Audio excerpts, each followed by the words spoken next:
still experiencing a lot of anxiety, a lot of crying, not knowing what I wanted to do or where to go, where I was supposed to go.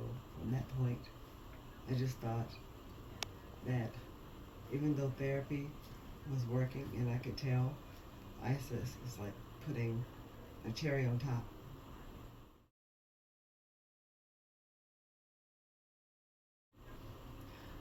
I noticed that I was able to complete tasks. I was, after the first session, I didn't realize that it had worked until Rosalinda started asking me questions. And I realized, wow, I did that. For instance, my kitchen table was loaded with papers, and I needed to get them separated, some to shredding. And it had been that way for 9 months that I wasn't able to touch it. The day of ISIS, I came home after 10 o'clock. I got home at 11. By 12 o'clock, I was working on those papers.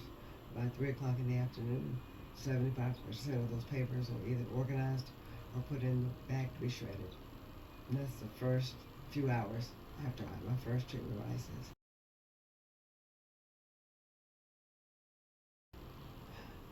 It's made a difference in that, believe it or not, I cried a lot.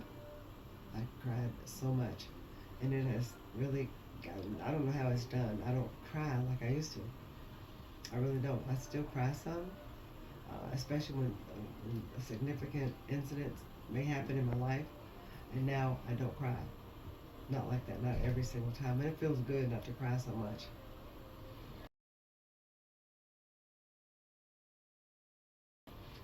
It's given me some peace of mind to know that I'm not going to behave the way I've been behaving like I said, crying is one of them.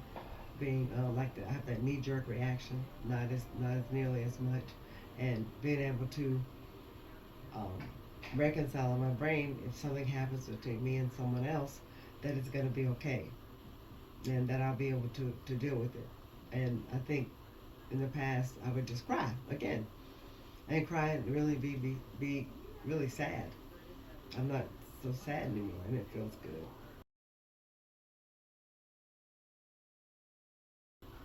I'm going to recommend it to people with multiple sclerosis because I have multiple sclerosis, and I'm also bipolar, and so my symptoms aren't nearly what they were with multiple sclerosis. You do get a bit of anxiety because you don't remember things like you should, and your body works very different because your brain is it attaches to everything else literally, and so I would definitely, if nothing else, give this to multiple sclerosis patients.